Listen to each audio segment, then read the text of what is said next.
Welcome, everyone, to episode 228 of Just Joshing. I am your host, Joshua Pentalaresco. I write stuff and podcast too. Today, my guest is agent reader extraordinaire Stacey Kondla, who joins the podcast.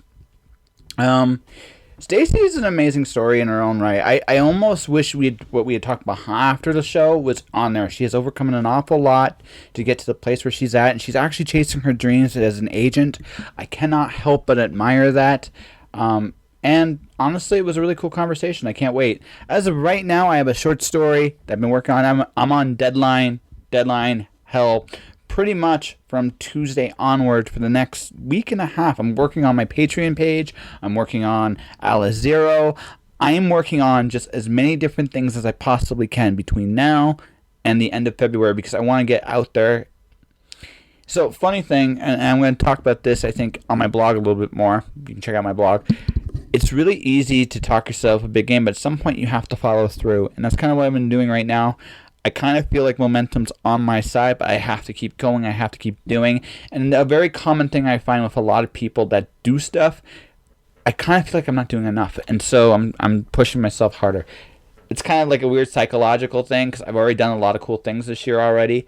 But it never stops. You never let yourself stop. You have to keep going and you have to keep doing. And that's what I'm going to do. So let's get to our conversation with Stacey and we'll talk more afterwards. All right? All right. We're on to something else. I've turned this on. It's now recording louder. We're in a slightly louder spot. Mm-hmm. So, you got anything incriminating you'd like to say? Make it good. No. What are you looking at me like, what do you mean by that? I don't know. See, this is a live thing, right? So this is about popping ratings. No, it's not that at all. I just figure that when I always ask that question, it's just generally speaking, it's an icebreaker, right? And the best answers are hilarious. The best answers so far is 16-year-old pop singer one. She's like, I still everything good and patent it all. Like, that's a good crime. So repeat the question. Do you have anything incriminating you'd like to say? Incriminating. Yeah, no, I'm so boring, Josh. You're not. Oh, come on. I'm like a super boring person. You're a super boring person. So, come on. You've literally taken a plunge. Mm-hmm. Pardon me, folks. That it went down kind of the wrong way, but that's okay. You have literally plunged headfirst into being an agent. Yes. So you have no idea what you're doing, or do you have some idea what you're doing? Oh, I think I have an idea of what I'm doing. Okay, you have an idea. You have an idea. Yeah. At one point, you probably like. Yeah. I think everybody suffers from some degree of imposter syndrome and self-doubt, right? But I have to remind myself that I've been in the book industry for a long time and I read a lot of books, and I feel like I do have a good understanding of what makes a good book, and I love the book industry. So yeah, I don't feel like a total fraud, just like a mini fraud.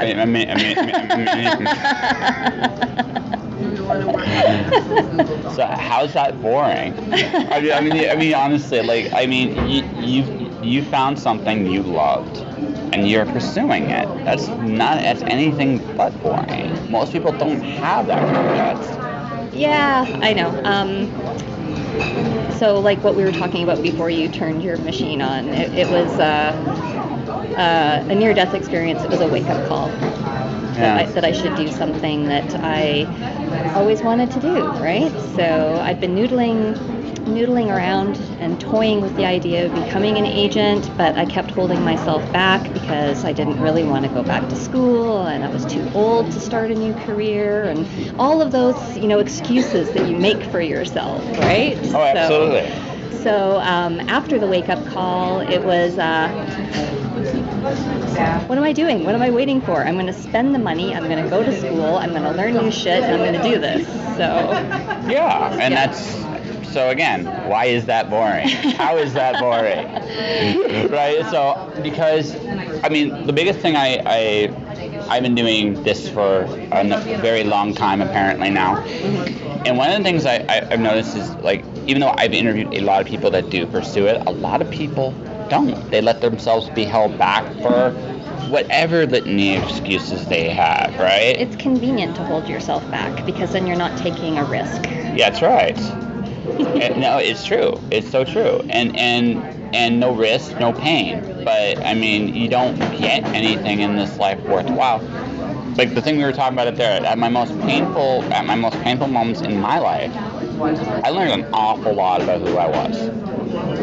Right? And it's very invaluable to me going forward, doing whatever it is I do next. I'm a lot more fearless in some ways now than I ever was.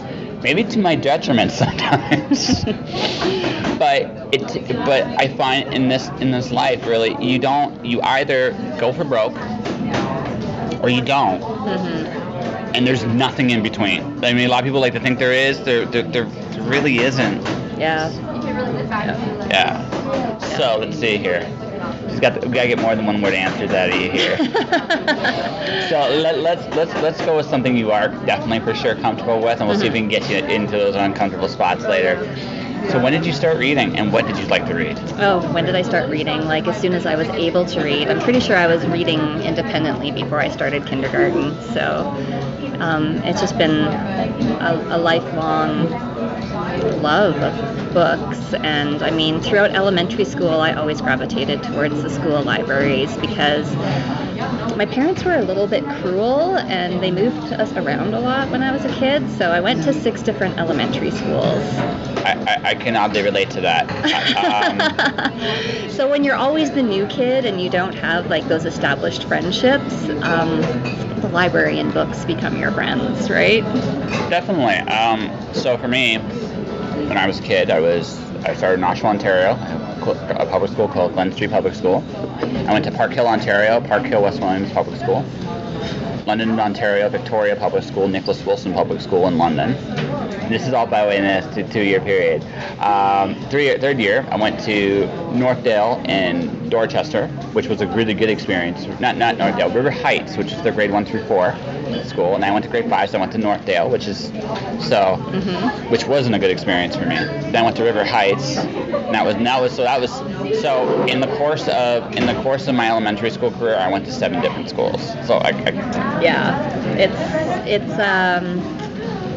I don't think it's an optimal way to grow up, but at the same time, even though I'm definitely an introvert by nature, I think that it was good for me and that it forced me. It forced me to become who I am, right? Because you have to learn how to talk with people to some extent, and you have to learn to be the person that maybe approaches the other people because you can't just wait for people to approach you, right? So, I mean, would I change it if I could? I think maybe I would, because I don't go home to visit my parents, if that makes sense. I go visit my parents. I don't have a childhood home. I don't have it either. Right? Yeah. I don't have it either. I think with me, I'm torn on this, because they say, well, you don't have roots. That's kind of true, but here's You create your own, though. I think.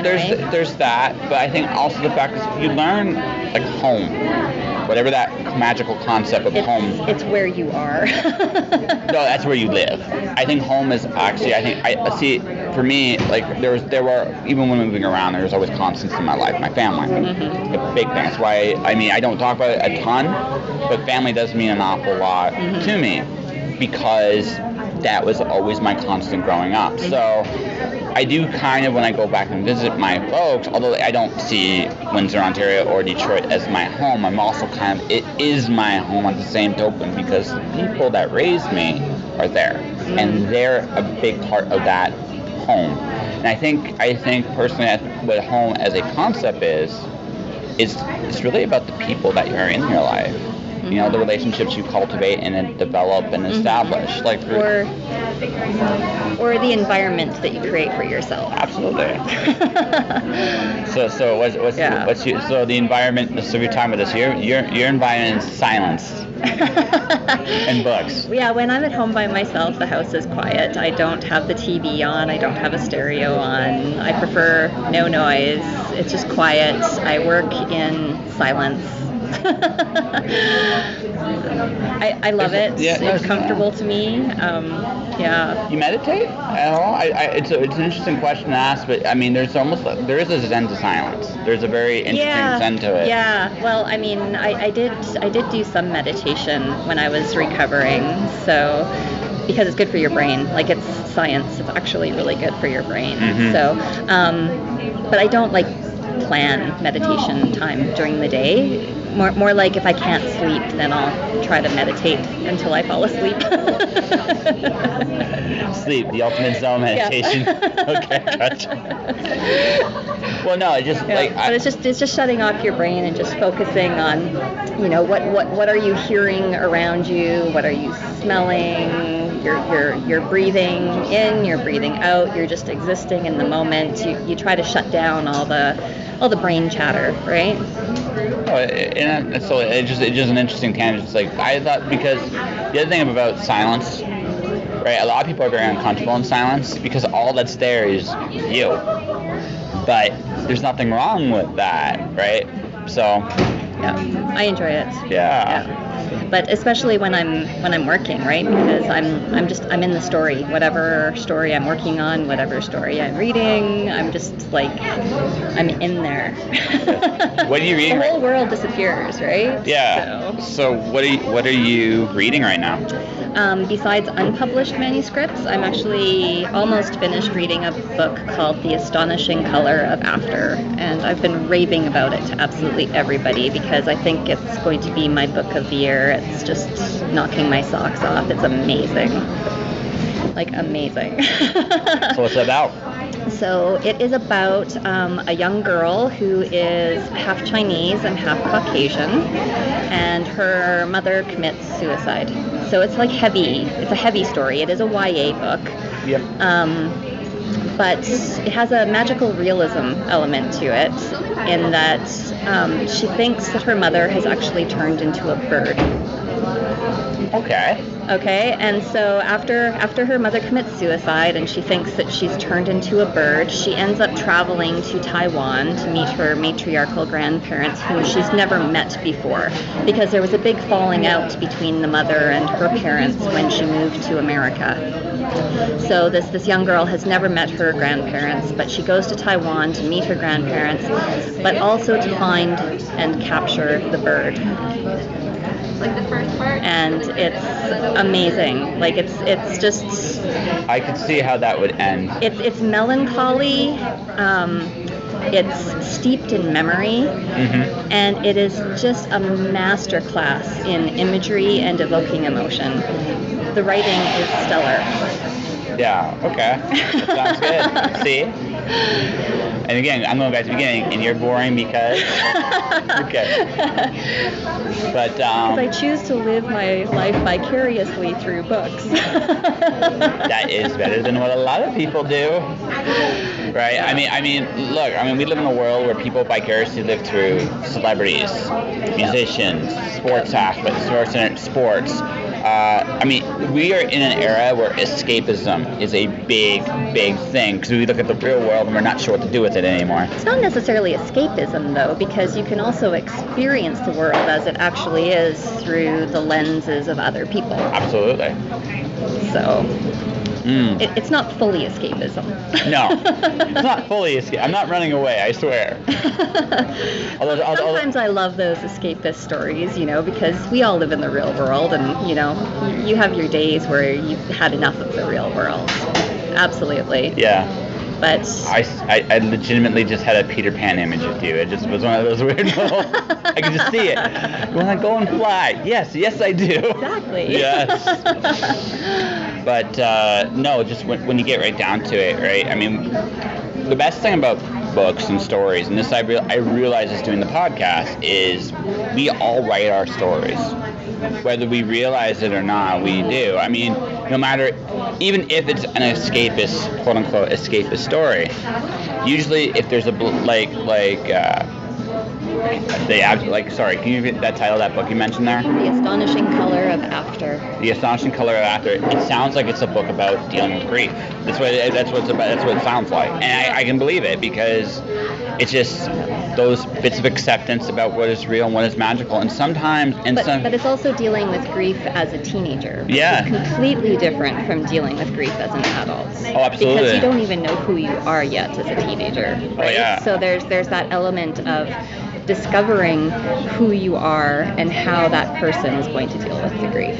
Absolutely, and those are the best stories. Like, young adult's really cool because it what it tends to do, and it does it very well, is it tends to put young, like, quote unquote, teenagers, even to early adults, into situations that adults themselves don't deal with very well. All right, and it's how they deal with it that makes the characters heroic or villainous. And if it's done really well, it doesn't matter what the result is. You understand where they're coming from. Yeah. So. Yeah. Yes. And I think I also love YA so much because it can be so intensely emotional, because teenagers don't have all of the walls built yet in their heads to keep their emotions under wraps the way adults do, right? So I've learned that adults still give it away. Like, that's the one thing I've learned. It's just the tells are different. Yeah. Right. I find that I remember this one situation, and I remember I had this one friend. There was a major life change. He wasn't sure what to do. Right, and he was coming off incredibly like a douchebag.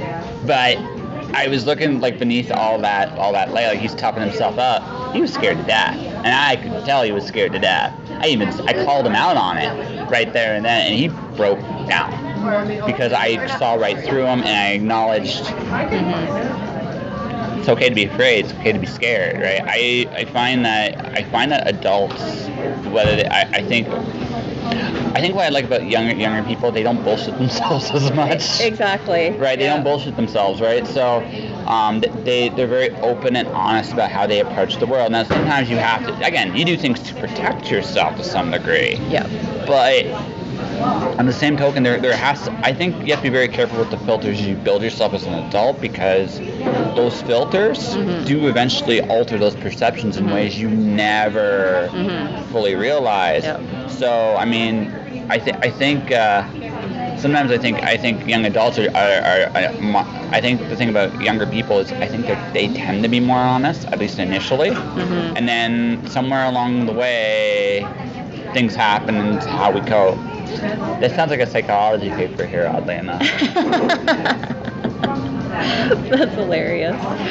But no, I mean, you grow up and you hear from adults, you shouldn't say things like that, or shh, don't say that, or keep your opinion to yourself, right? You hear all of those things as a child.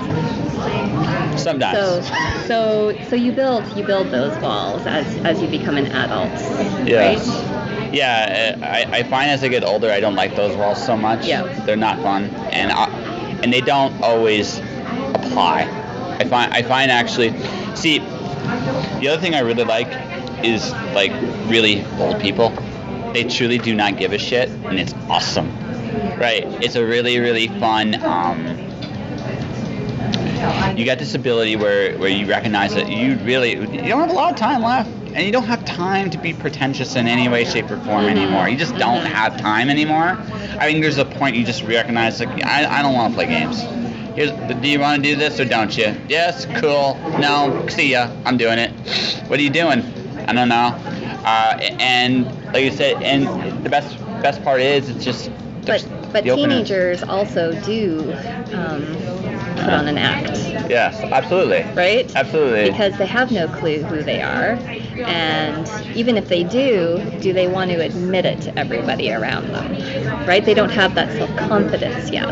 And so they try to conform to pure expectations or societal norms, right? Or they reject them. One or the other. Exactly. One or the other. And then sooner or later they get called on. Although I do tend to find that on the other flip side of that is it's much like spaghetti to the wall. The things you kind of gravitate to, they have some clue, some indications of who you are as a person anyway. You might not fully realize that until 10, 20, 30, sometimes 50 years down the road. But I mean, it's all there, right? I think the amazing thing about people in general is everybody's story's there. Like whether they mark it or they don't, if you look and you ask the right questions, you can probably figure out the answer. Yeah, people are interesting. Yes. That's the awesome thing about books, though, right? As well, is you're reading about interesting people. Yes. And you're reading about people that aren't necessarily like you.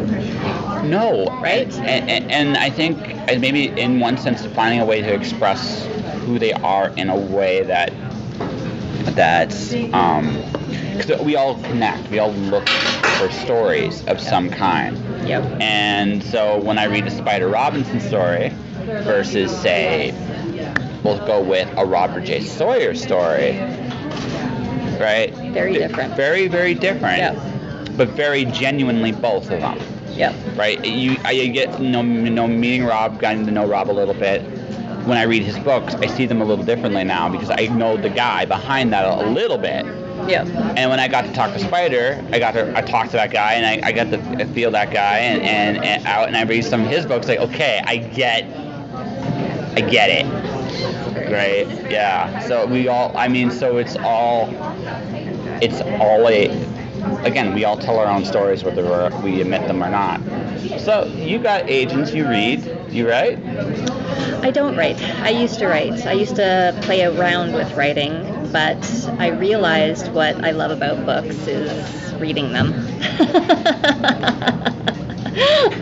I'm not necessarily interested in writing my own. I love reading them so much. Like they are my life.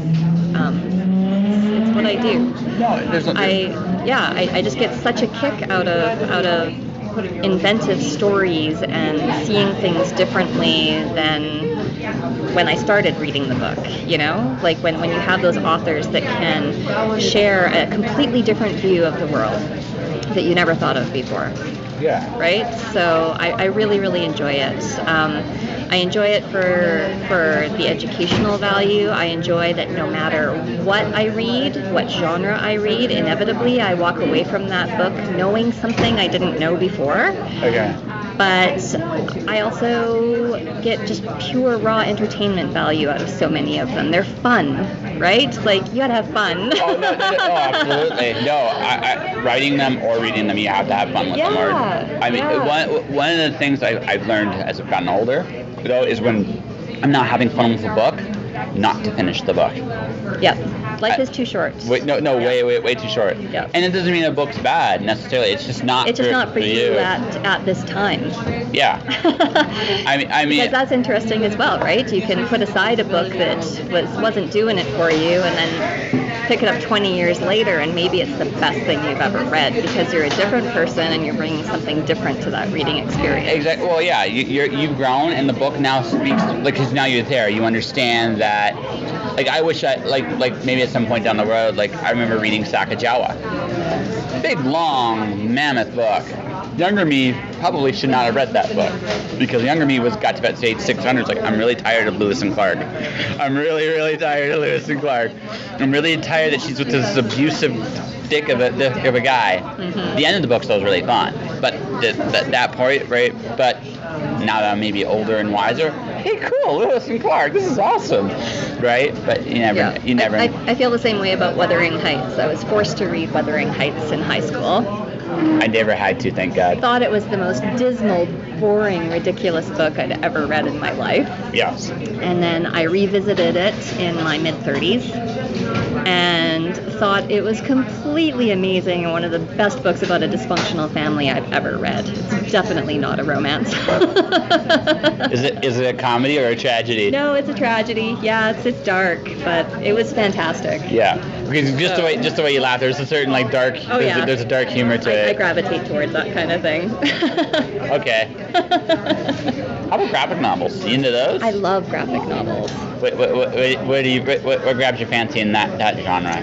Well, obviously Neil Gaiman's Sandman. I read the whole Sandman series. I love them. I've read all of the Saga series. Saga's good. Love Saga. Monstrous is also really wonderful, and I can't wait for the new one. Do I read a plethora of them? No, I just fit them in where I can, right? But I do really enjoy graphic novels. Yeah. One of the most recent ones I read was called Woman World. I can't even remember who the author is, but it's hilarious because it's kind of a post-apocalyptic graphic novel where like all of the men have died and it's Woman World. Oh, okay. So it's really, really feminist, but it's also hilarious. Okay. Yeah. It's okay. No, I'm just curious where that falls into, because that's a different reading experience than, say, a book. Yes. In that you got pictures. I actually recommend comics for people with ADD. Yeah. Because it's like, this is easier for you. There's pretty pictures that will distract you. But it's not really easy. No, it's. There have actually been studies that reading graphic novels challenges your brain differently than reading conventional novels, because you're not just reading the story in a linear fashion with just text.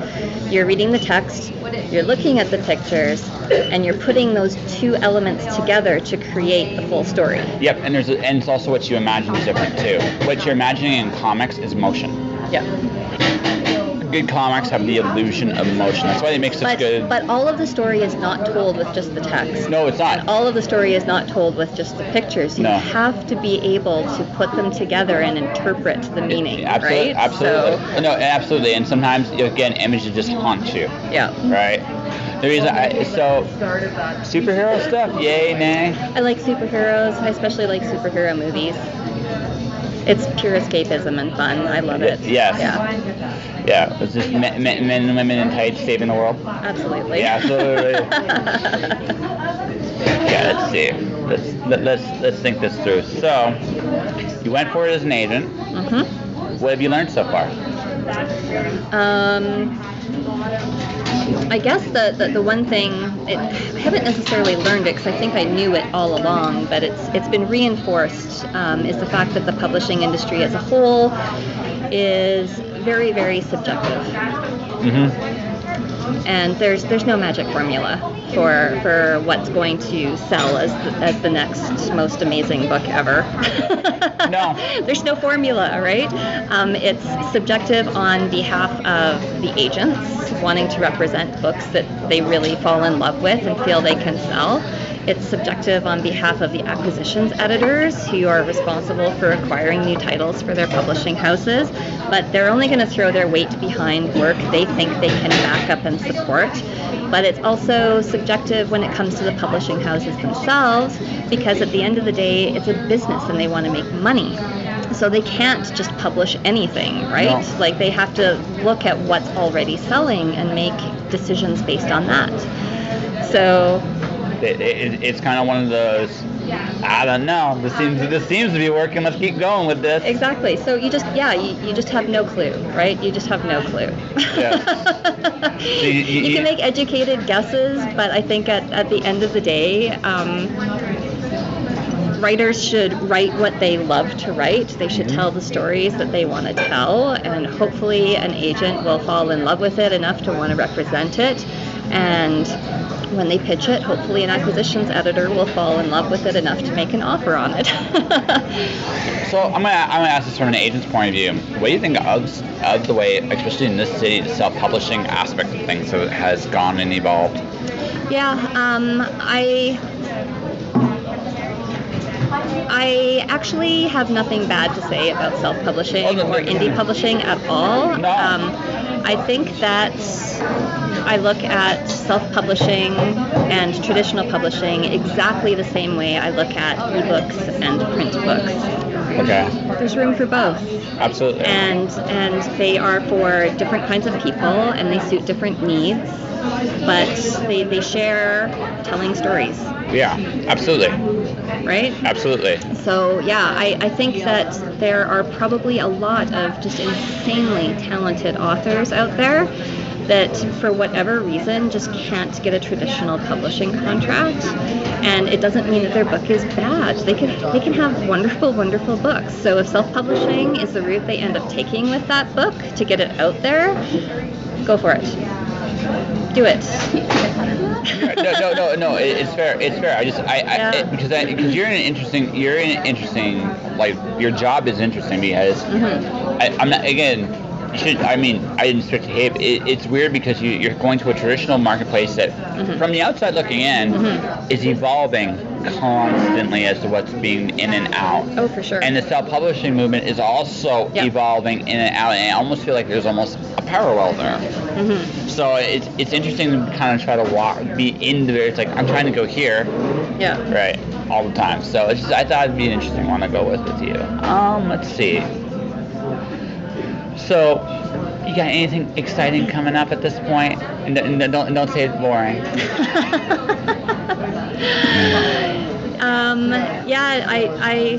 I am just like in the trenches with editorial with my clients right now because I have a couple more manuscripts that I want to get out to publishers before things sort of stop for the holiday season, right?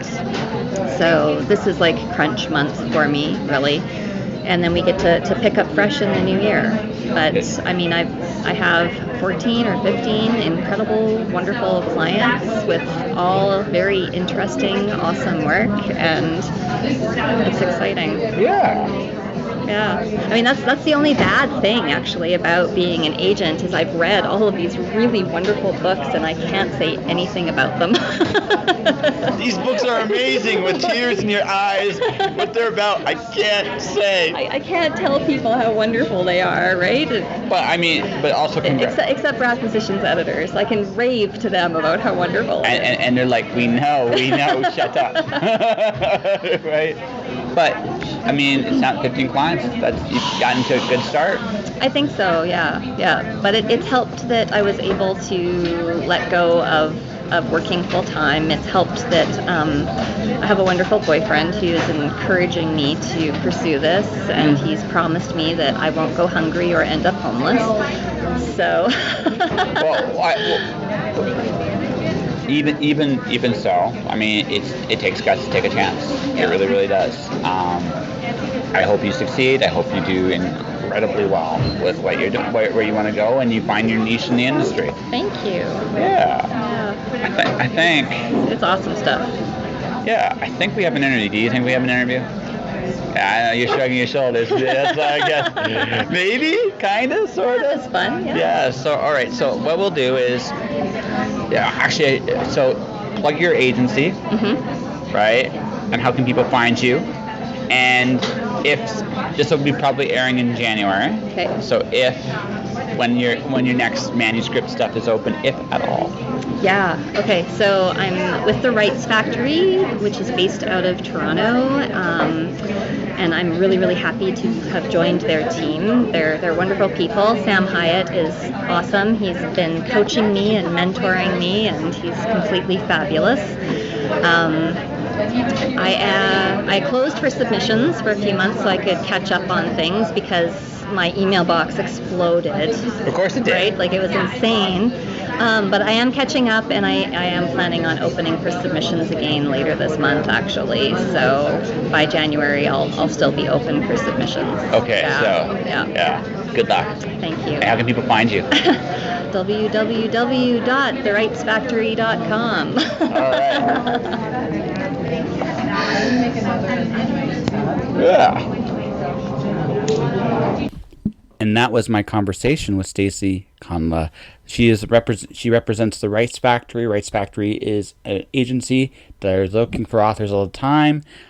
Check her out. There's a lot of other good agents in that department as well. So definitely, if you're a writer, you should definitely be looking them up. I know I will.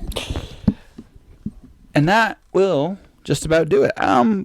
Like I said, I'm really stoked. I'm excited so far what's happened this year. And a very common problem, like I said, with a lot of people that are doing things is I always feel like I'm behind. No matter what I do, what I accomplish, I always feel like I'm behind. And so I have to work at, just telling myself it's going to get there. It's going to get there. It's going to get there. You just have to keep moving and accomplish a little bit each day, which I'm going to continue to do with this podcast and a few other things I'm working on. Outside of that, that'll do it for this episode of Just Joshing. So if you want to support this podcast, you can do so a number of different ways. You can subscribe to it, and you can do this a number of different ways. You can do it on Podomatic. You can do it on Spotify. That's right, I am on Spotify. I'm really stoked about that. I'm also on iTunes and Google Play. So if you have there is a platform for you. You can definitely click on, check it out, check me out, and go for it. I guarantee you will, whatever you do, you'll enjoy it. Feel free to tell your friends, colleagues, whoever you know that would enjoy this show, let them know it's out there. That would greatly be appreciated. Beyond all that, I have my books, The Watcher, Storm Dancer, Wandering God, and coming soon, Alice Zero. Now, Watcher, Storm Dancer, Wandering God will be available still through Mirrorworld Publishing. So definitely go to mirrorworldpublishing.com first and foremost, but also go to Amazon, Kobo, wherever ebooks or regular brick and mortar books are sold. You can definitely find my books there. Beyond all that, I have a YouTube channel, Joshua Pentellaresco. Over 100 episodes of my podcast are archived for you to listen to at your convenience. There's plenty of conversations there, not to mention all the other episodes that are in the archive right now you can listen to either through Podomatic, iTunes, or whatever player you desire. Any case, stay inspired, keep being you, keep going for it, because if you don't, no one else will. And beyond all that, I'll see you next time. Thanks for listening. Josh.